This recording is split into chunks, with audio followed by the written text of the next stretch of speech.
doesn't look.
yards submarine bunker.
again in another 50 years. Go early and take a nap on the diet.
Sure.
Hurrah! Semper Fi! And happy birthday to all the sailors and the Marines and all the service members of this incredible ship. Please, please, ladies and gentlemen, take a seat. You know, I know it's 100 degrees out here, but my speechwriters wrote me a nice 9-hour address, so it's going to be a long day. Be a long day. But let me start by saying, first of all, thank you for being here on this incredibly historic occasion. I have to give a shout out to Admiral Caudle and, of course, Acting Secretary Cal, two great Americans. Thank you for your leadership and for everything you've done to prepare us for this incredible celebration today. And I also, of course, got to give thank you, but also special greetings from the President of the United States for reviving this incredibly proud naval tradition as we celebrate 250 years of American daring and 250 years of American naval excellence. Today,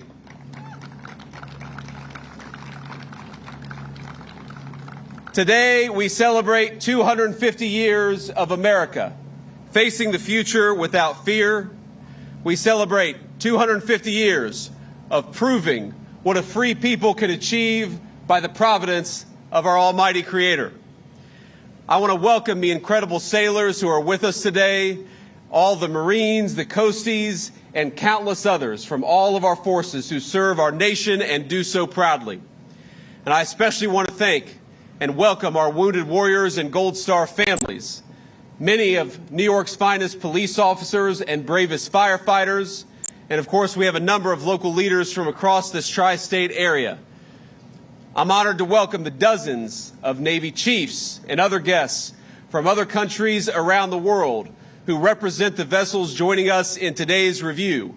And to the Americans who are watching back home, we have over 50 countries from all over the world who chose to send fighters or naval vessels here to honor our country. And we say from the bottom of our hearts, we are grateful for our friends, grateful for our allies on this special anniversary.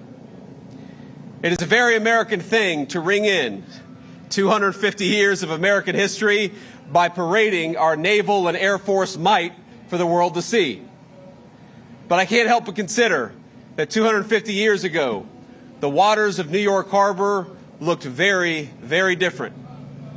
While the Continental Congress met in Philadelphia to ratify the Declaration of Independence, General Washington was right here in Manhattan, peering out on this beautiful land and beautiful sea. His attention was fixed on the horizon, watching for sails of the most powerful navy on earth.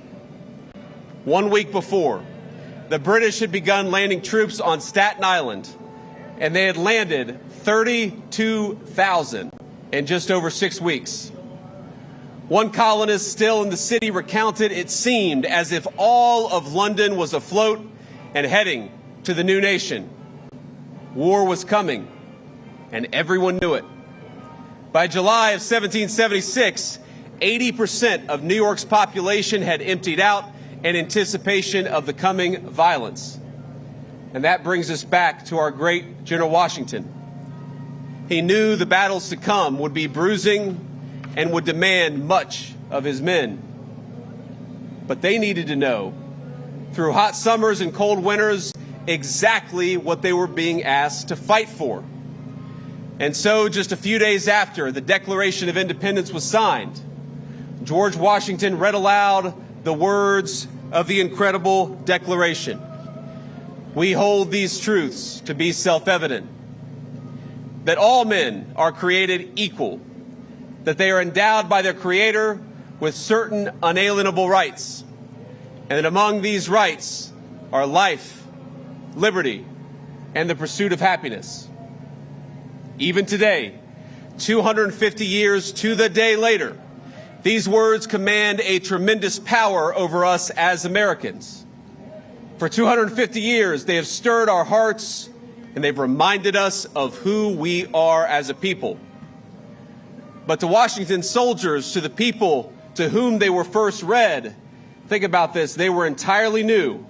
What has become standard American parlance, they had never heard those words before. And I think it's something striking to reflect on, that in 2026, the Declaration was written with the assumption that its audience would immediately grasp its words. Though they had never heard it, they would know exactly what it meant. It wasn't written for historians. It wasn't written for academics. It wasn't written for the generations to come. It was written for the people of this fledgling country. It was written for the soldiers who would fight to turn those words into a new system of government. As a document, it does not handhold its readers. Its citizenship at a very hard level. It does not pause to explain who this Creator is. It doesn't explain what the equality of men means. It doesn't try to go into details about the consent of the governed.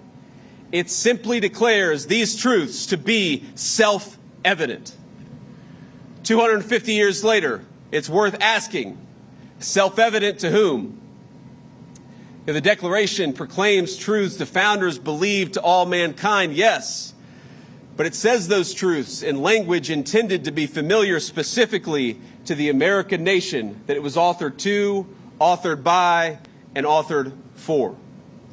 It was, as Jefferson put it later in his own life, an expression of the American mind. A document whose purpose wasn't, quote, to find out new principles or new arguments, but to place before mankind the common sense of the subject, the common sense of the American people. That people had been generations in the making. 1776 was not an accident. The patriots of that era understood themselves to be heirs to an older civilization who would carry it forward. Now, they shared with Great Britain the same language, the same God, the same system of common law. They even read many of the same books and observed many of the same customs. They shared the same understanding of justice and public life. George Washington's boyhood offers a small but revealing example. When he was 13 years old, he copied down more than 100 entries from a tiny little book called The Rules of Civility and Decent Behavior. It was not an American work, but it was first published in London more than a century before George Washington was born. Yet the America that formed Washington demanded qualities that no book, no manual could teach. Before General Washington commanded an army, he spent his 20s surveying America's wild interior, saving up money, learning self-reliance on a continent that rewarded initiative more than pedigree. It didn't care if you were a nobleman, it cared what you could do. Now, our society at the time reinforced the habits Washington learned in the wilderness. Frontier life rewarded resourcefulness, while America's colonial assemblies taught citizens to govern their own affairs. It taught citizens to be self-governing human beings. Churches at the time, especially those who were touched by the Great Awakening, reminded congregants that no earthly hierarchy outweighed the equal dignity of every human soul before its creator. All of that came together. And so it was no surprise that when Washington's soldiers first heard the Declaration 250 years ago, they understood precisely what it meant. They understood the meaning that was conveyed.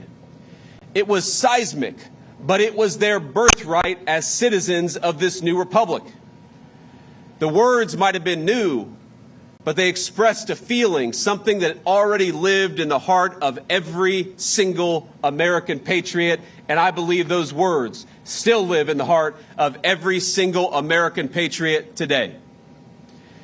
And for 7 long years, they fought for that birthright. It wasn't easy. On some days, it was hotter even than it was today, as hard as that is to believe.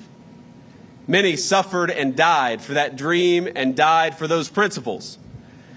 But by the grace of Almighty God, they secured for us a free, a proud, and an independent republic that endures, and doesn't just endure, but thrives to this very day.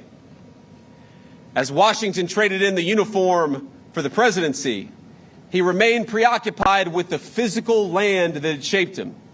He imagined wagons crossing mountains, paths out of the Alleghenies and the Appalachians, and canals connecting the Potomac and the Ohio River to its western valleys. Our first president would not live long enough to see that vision of a continent connected. He would not live to see it to completion. But the rivers he surveyed in his youth carried on westward without him. They carried settlers and new riches and cities waiting to be built. And eventually, they carried a 13-year-old boy by the name of James Buchanan Eads. In the fall of 1833, Eads and his family, like many Americans, moved west to the nation's growing frontier, the land of opportunity. And as their steamboat approached St. Louis, its boiler exploded, throwing him into the turbulent waters of the Mississippi. The family lost everything, every earthly possession, and the river nearly killed young Eads. From that moment on, he vowed not to be a slave to that mighty river, but to make it his own. He received no formal education, but to support his family, he sold apples on the St. Louis riverfront, captivated by the bustle and frontier of boomtown St. Louis. At 16, he took a job on the water, and not long after, he conceived of an idea that most engineers at the time, they thought it was crazy. They thought it was insane. You know, sunken ships and other treasures lay scattered along the bottom of the Mississippi. No business in the world existed to salvage them, to take that buried treasure on the bottom of the mighty Mississippi and bring it to work for people. Unlike the more peaceful streams out east, the river's strong currents and turbid waters, most insisted that ordinary diving in the mighty Mississippi was impossible. You could not do what Eads proposed that we do. But he disagreed. And so he did what every American does when they're told they can't do something. He went out and did it anyway, and he did it himself. He bought a 40-gallon whiskey barrel, fixed it to a diving bell, and climbed in, and down he went all by himself. The riverbed was pitch black. the current pulling his feet every which way. Sand swirled around him like a dense snowstorm, he later recalled, but he located his target, a large hunk of lead, tied on the cable, and came back to the surface. Eads went on to become one of the nation's greatest civil engineers. He built the very first bridge spanning the Mississippi River south of its confluence with the Missouri, an impressive feat for a man who'd never built a bridge before. The people who told him, "You can't build the most difficult bridge because you've never built a bridge before," he said, "Yes, I can, because I'm an American and I'm going to do it myself." It was the first on the planet, that bridge, to be made of steel. And residents of St. Louis still use that bridge to this very day, nearly 200 years later. That is American ingenuity and American greatness. At the river's mouth in Louisiana, Eads raised jetties that helped calm its violent flooding to prevent the buildup of silt. And by doing so, he transformed New Orleans from the 9th largest port in the United States to the 2nd most powerful port in the world, rivaling only the city that stands behind us. But Eads had already faced a still greater test, because as the Civil War broke out, the government summoned him to Washington for his help building the ironclads which the United States Navy would seize the Mississippi with. It was no matter that Eads had never built a gunboat in his life. He had never built a gunboat ever. Instead, he completed 700 of them in 100 days. It's unbelievable. The river ships that Eads built were so strong that the Navy deployed them into the ocean to secure the Gulf. They served their purpose. They defended the Mississippi, and in doing so, they helped preserve our Union. And so it kept growing. And of course, the American frontier made way to farms and factories stretching further and further west. River towns became great cities. Railroads reached the Pacific. Steel mills rose where once wilderness had stood. The American mind widened, and the Republican whose independence Washington won, that James Eads had helped sew together, grew into the most powerful industrial powerhouse in the history of humanity. For other nations, growing industry brought dispossession before it did prosperity. In the old world, the one our ancestors had left behind, the Industrial Revolution threw society into chaos. And into that chaos rushed vacuums and ideologies that answered the dignity of man with labor camps and killing fields. Where the old world led to communism and fascism, the Americans recognized that at root, they were a denial of everything that Washington and Jefferson had read to his men 250 years ago. The free world needed to win, but in order for the free world to beat communism and fascism, it had to outproduce them. And as in every conflict before, America looked to her sailors for help, and to the builders who made sure those sailors had the very best ships to sail on. Among them was a man that we know as Henry Kaiser. Like Eads, Kaiser had grown up with very little.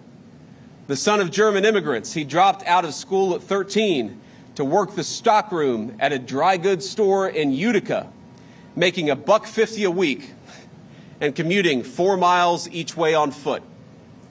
Eventually, he moved to Spokane for better job opportunities, setting his sights on starting his own company. Now, he walked into a bank with no business, no workforce, and no history, just a single proposed contract and what the banker would later describe as sheer audacity. He walked out with a $25,000 loan. And with his workers, he erected the Hoover Dam and hundreds of miles of highway across the West. Everywhere he went, he organized ordinary Americans to build extraordinary things. And everywhere he went, he believed their welfare and the welfare of the enterprise that he was building went hand in hand. Kaiser pioneered health coverage at his construction sites. That's why we know the name of Kaiser. because he understood that men working in dangerous conditions, they deserve to see a doctor. He saw his workers as partners, and he walked the walk long before it was fashionable to do so. Where some say that America's story is one of the dispossessed struggling against the powerful, Kaiser shows that America's greatness is built by cooperation between all of our citizens from every single walk of American life. Now, that cooperation was important, but it became profoundly important the day after Pearl Harbor. The United States Navy at the time needed ships bigger and better and faster than anyone thought they could be built.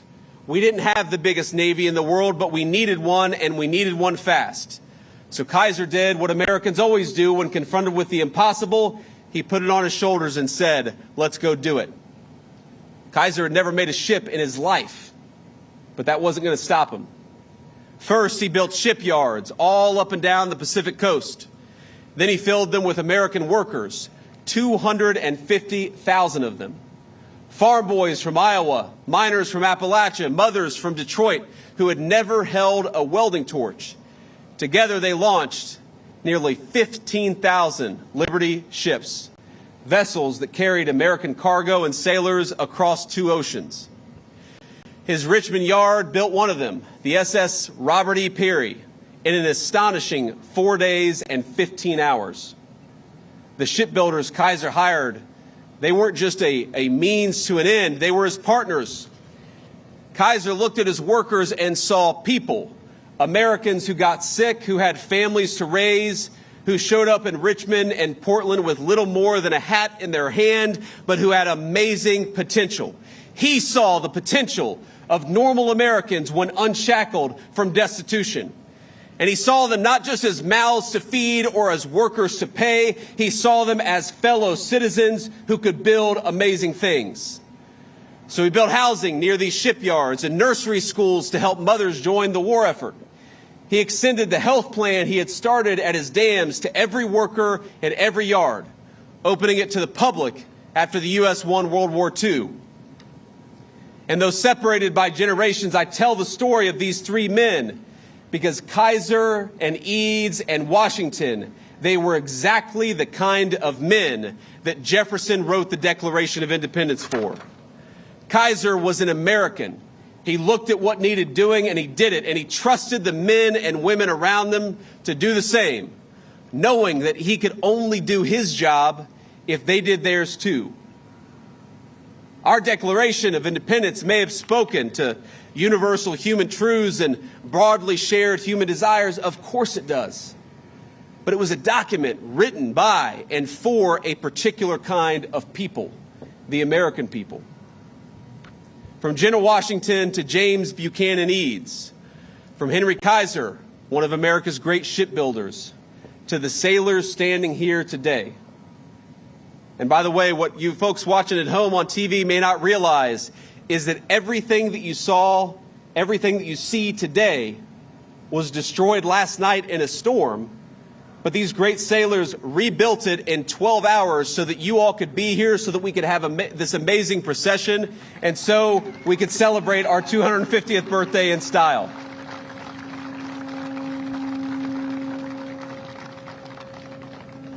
All of us, connected through the generations, rich and poor of every job, we are a people formed by generations of self-governance and personal industry. We are formed by Frontier Assembly Hall and congregation, by River Valley and prairie and factory floor. We are formed by the conviction that we are bound to one another, not only by bloodline nor creed alone, but by a common character, a shared fate, and a shared future. Ladies and gentlemen, I have to address what you will hear from some loud voices today, because as much as all of us, whether we're Democrat or Republican, whatever our political persuasion, all of us are celebrating. But you will hear a couple small but loud voices today speak obsessively not of our national greatness, but of our national imperfections. They will speak of the powerless and the dispossessed. They will tell you that America is just another country where the weak struggle against the strong. And if they acknowledge that there is anything to be proud of in our history, they'll say it's the fact that sometimes the powerless have won a zero-sum battle. They're wrong. They'll talk about America's sins with the anger and zeal of a brimstone preacher, but without any of the grace or forgiveness that must be present in the Christian faith. These people misunderstand the essence of America, from Thomas Jefferson to Henry Kaiser. They misunderstand that we all have moments of great power despite those very real imperfections. That there are victims and heroes who live inside of each of us, from the most ambitious leaders and builders to steel welders like my grandfather. People who had their own role to play in turning this dangerous wilderness into the proudest civilization in history.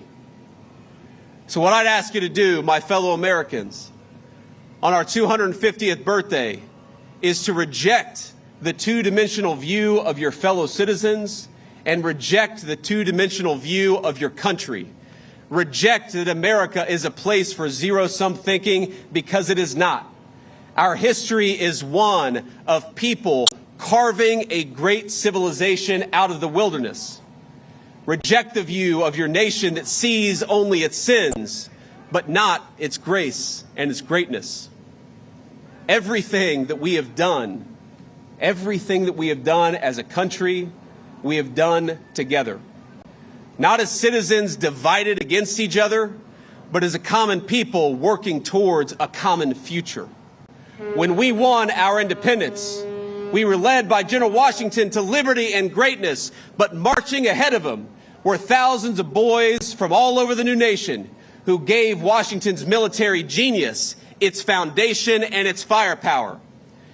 When we saved the world in World War II from tyranny in the 20th century, of course we needed great military leadership and tactical genius from our generals, but we also needed Rosie the Riveter, Iowa farm girls who built the machinery of war, and the sweethearts they sent to a world away to storm the beaches at Normandy.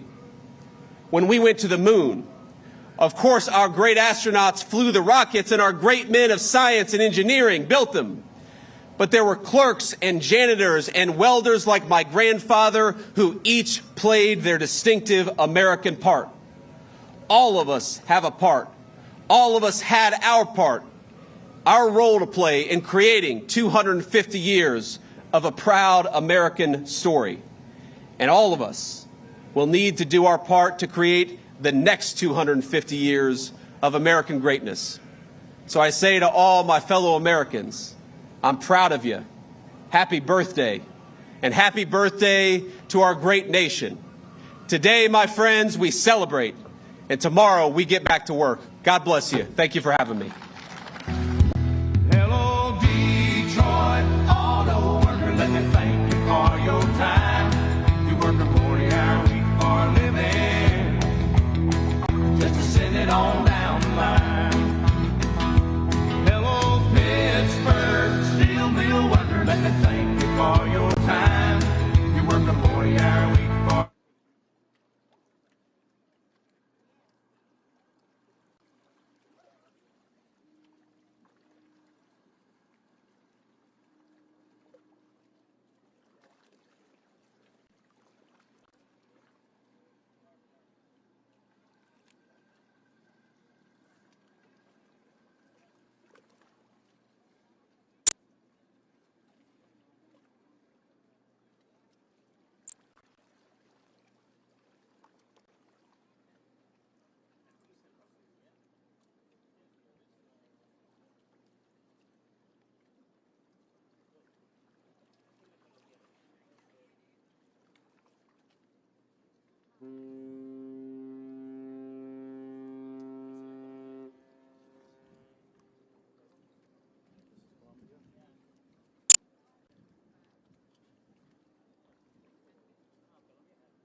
drives the big rig. Up and down the road, or the one out in the warehouse, bringing in the load.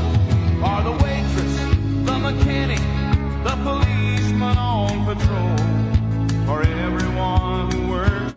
I'll get it when it's here. It's a little closer. I'll take a look.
That's Ecuador there behind this. Yeah.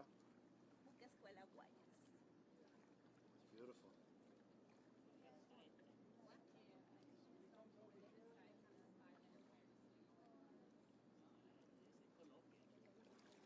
Ecuador.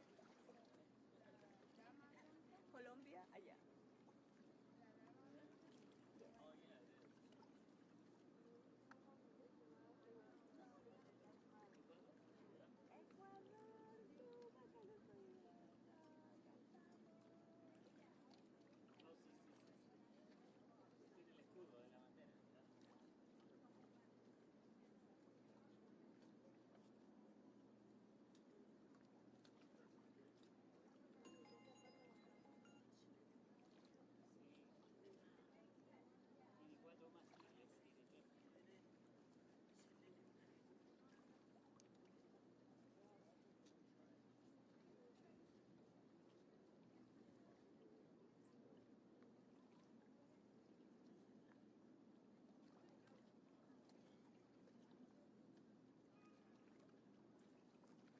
That's pretty.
That doesn't happen until 25.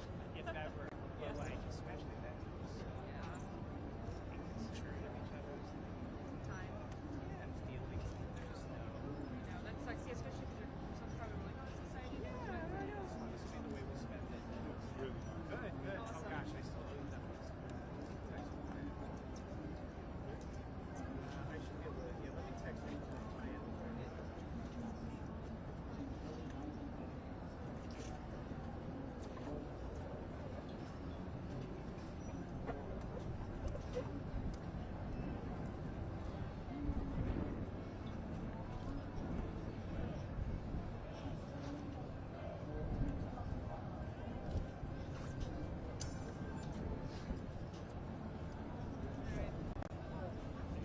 I am, yeah. Thank you. Thank you so much for doing it.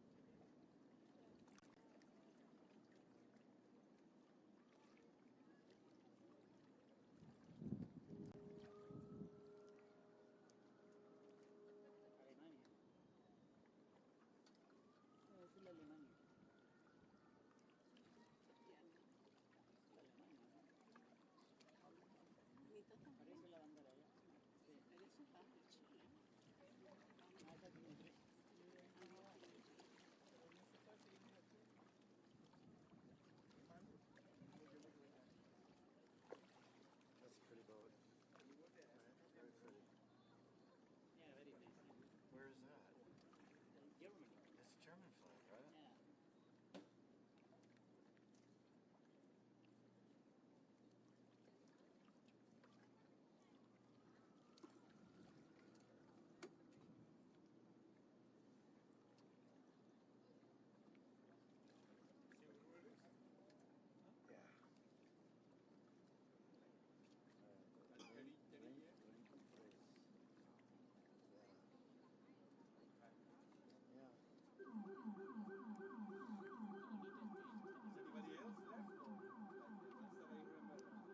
Tony's retired.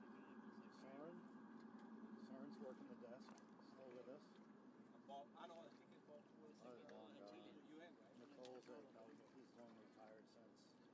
I think Nicole, remember Nicole? She's at New York Times now, I think. That's all. He's in Florida, so no, I don't talk to him. Yeah.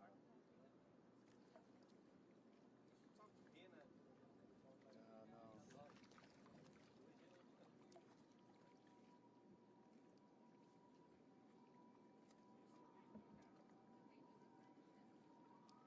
But yeah, it's all trimmed down now.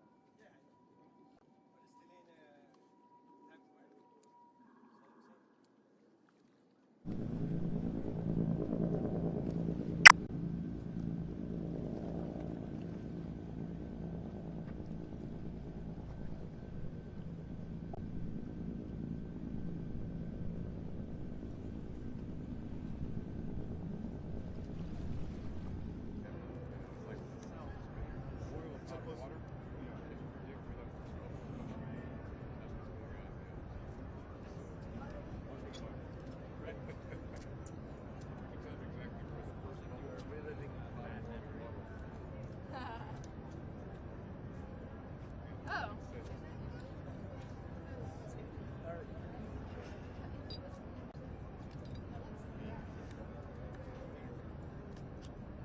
Sweet.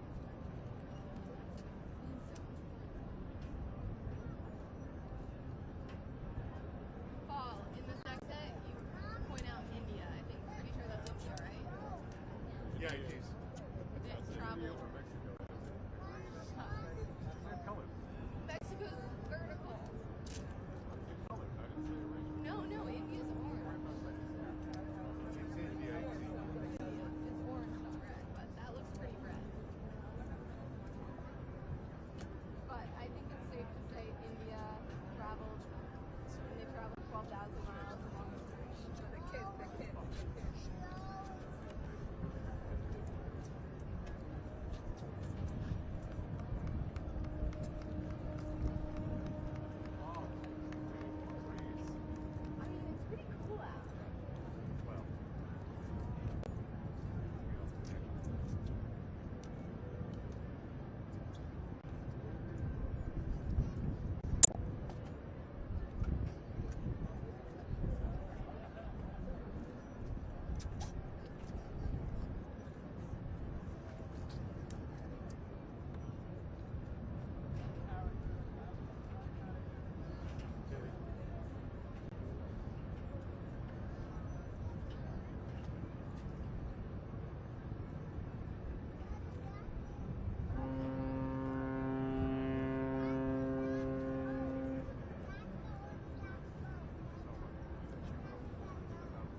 actually on the deck of the Intrepid Museum because we have a couple of those things going on right now. One, we have the cruise.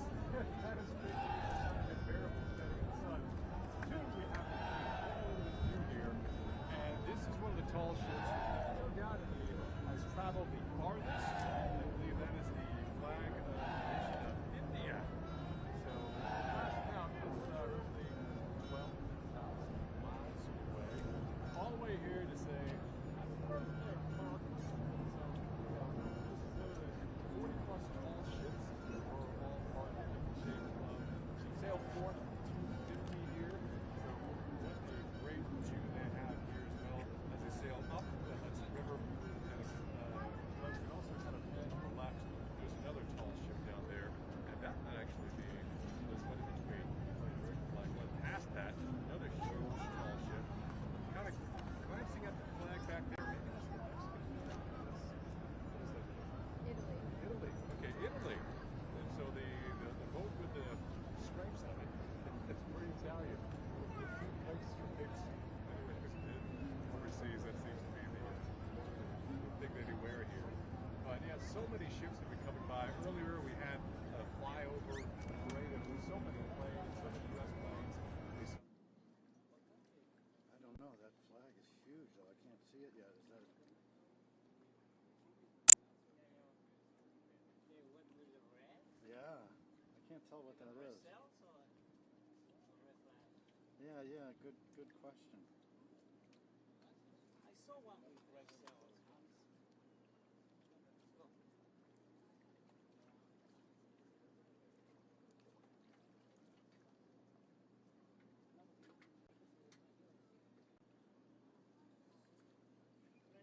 Ciao, ciao.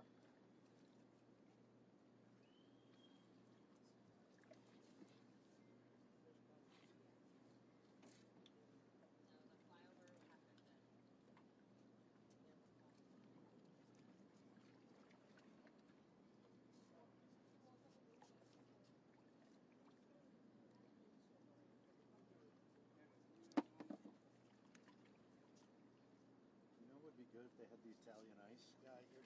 Oh, man. Right here. Would it? Give it a little. Red, white, and blue. That's it. All he has is red, white, and blue. The lady in the shopping cart, Will be perfect. Will be gone. she'll be sold out. Sold out like long time ago.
Yeah,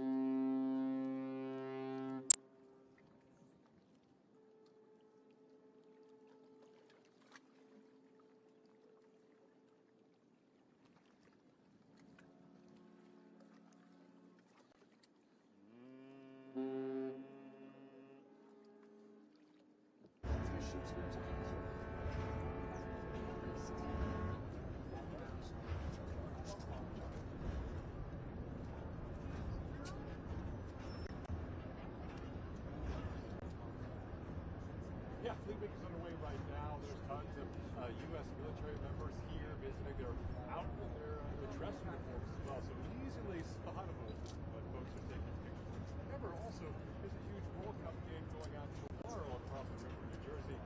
Brazil versus Norway. In fact, last night was in Times Square, and the Norwegian fans, they were doing their row with their drum. Everyone's out there taking videos of that as well. Here was the deck of the Intrepid. Great view of the Sailforth 250 parade of tall ships going through. Here's another one coming up. This one is flagged for Peru. This way, and we're just talking to someone.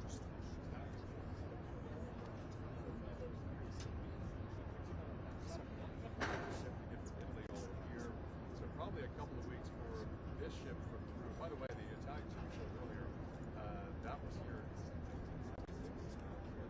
Under for 2026 again. 1976. The largest tall ship here today is The Bicentennial was the largest passenger ships. Now this one has finally kind of went up that as well. So you got the tall ships, you got military ships. Let's talk about the U.S. military ships as well. You see the one next to us. It's number 4. So if you ever see a ship, want to know what it is, kind of Google it. This is the USS Arlington. the largest tall ship here today. This one here behind me from Peru, 370 foremast, and the largest trailer vessel, all in black here. So they're here for their first deliveries like that. And quickly down below, there's a larger ship.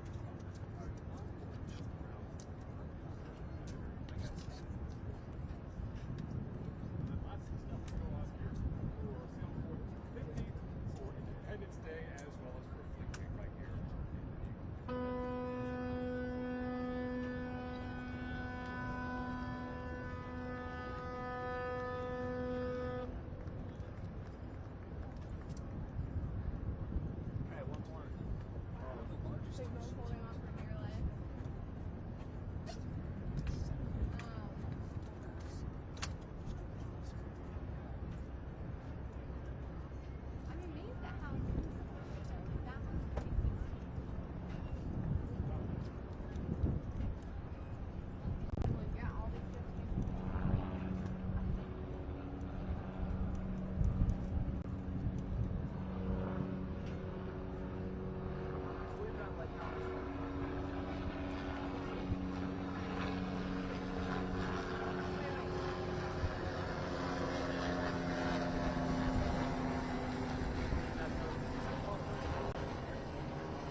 Totally regret watching it.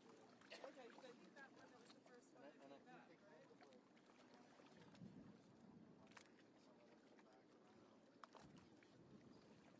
That one.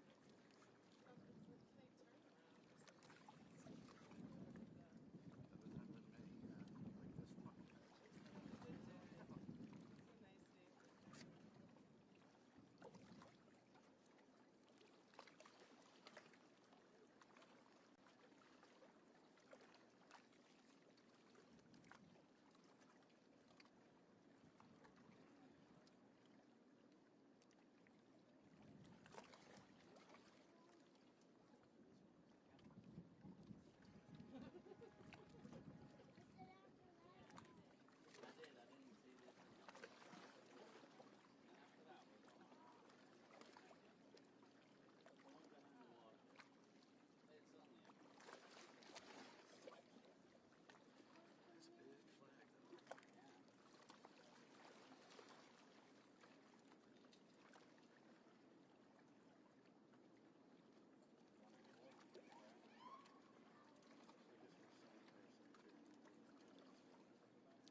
Yeah, and I love sailing. Oh, do you? Yeah, I'm a sailor. Nice. I just moved into this building like 2 weeks ago, and when I was looking in the water, it was like, I need to be back by the water. I want to sail it, and I want my ferry to be nice. There you go. I was like, this is so fun. Yeah, my daughter lives right here. It's like so convenient for her to just go into the city. Yeah, it is. Yeah, 'cause I just moved from the city, and yesterday I took the ferry over and went to the salon and stuff that I always went to when I lived on the west side. I didn't take the ferry home though after that.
Oh yeah.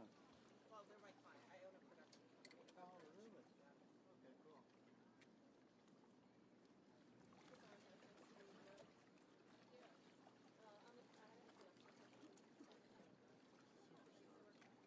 Oh, no way. Oh, very cool. So you can do it out here and do a piece of camera or something then? Yeah, I was actually on a YouTube video. I was the first school one a million years ago. Yeah, I just moved into that building. I just became a I know, it's weird. I'm still from Boston though, so. Yeah. But 10 years here. I love Boston. Yeah, you get there yesterday. Yeah. Oh, thank you. Yeah, the bar was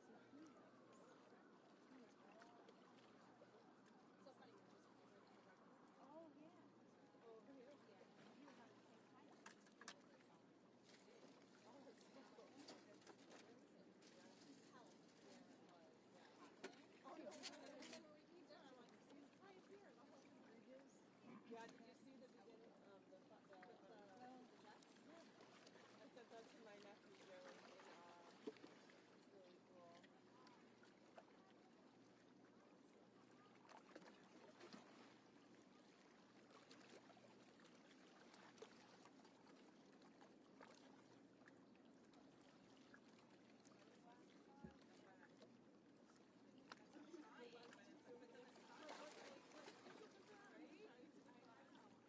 You're like, what, there's ships here?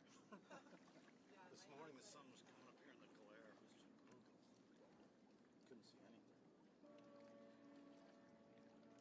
Yeah, I just got back from the UK a couple days ago, and this heat wave, this like feels Oh, like it was nothing over. compared to that. What was it like there? It was stifling. They And just don't have a. they don't have air conditioning. They're not big on ice. Oh, they don't like how it looks. They don't like ice. My friend's flat, he has like the rooftop.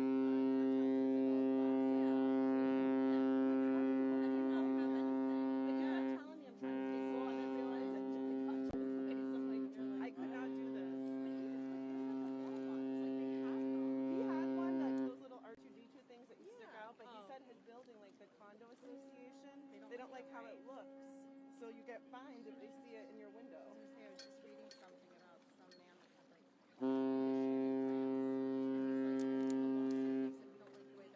Yeah. Take care if you're on a ventilator. I can't believe that. Can you imagine? People are crazy. But I heard that a lot of the grid in the city was going out yesterday because everybody's ACs are on. There was a lot of power outages. Taylor Swift's wedding. Well, I was wondering last night when I looked at the skyline why the Empire State Building was not red, white, and blue like everything else. And I read somewhere this morning that her something blue was the Empire State Building being blue for her. Oh. So I was like, why isn't it red and white and blue like everything else? Yeah, that's Oh my God. Tonight it'll be red, white, Like and blue, speaking right? of events, like like that kind of stuff. I do corporate and like brand and entertainment, not social. I think weddings like that. It's like disgusting. I do. She did donate $24 million the day before. 26. Yeah. Yeah. Which is good. I think it's great. Yeah, I saw some of the local things on New York that typically, yeah, she donates that all the time. Yeah. That money. She does huge donations. Once she's bored, she always makes donations locally in the city that she's going to. What I love the most is how she gave, she gave equity to the crew in her artist school. Oh, yes. Like, nobody does that. Nobody does that. They're like, oh, but you get Kathy.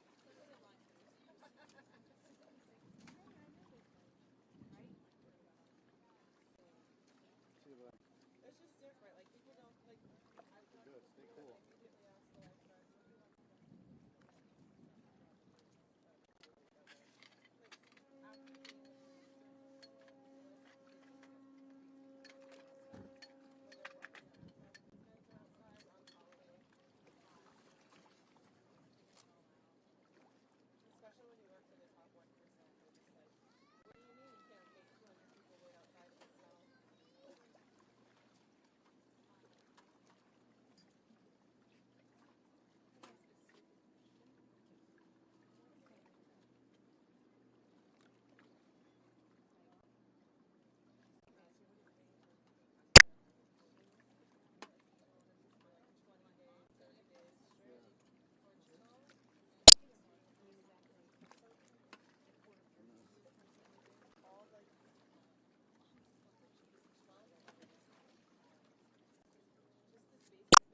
you guys, then another year goes by and start playing. It's like, why try?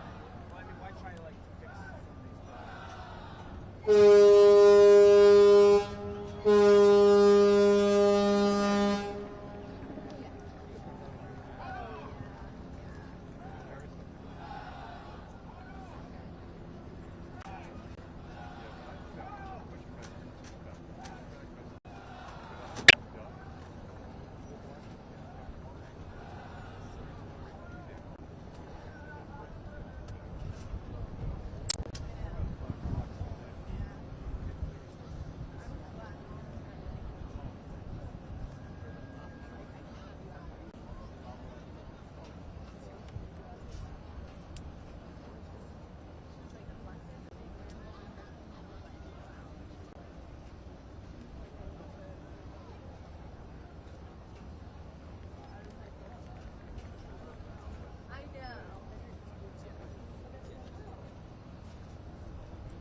Excuse me.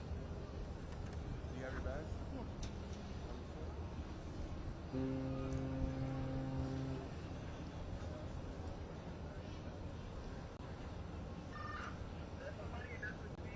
Just coming out the side door. Can you close the side door, please?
Yeah. Yeah, but I think it ended early.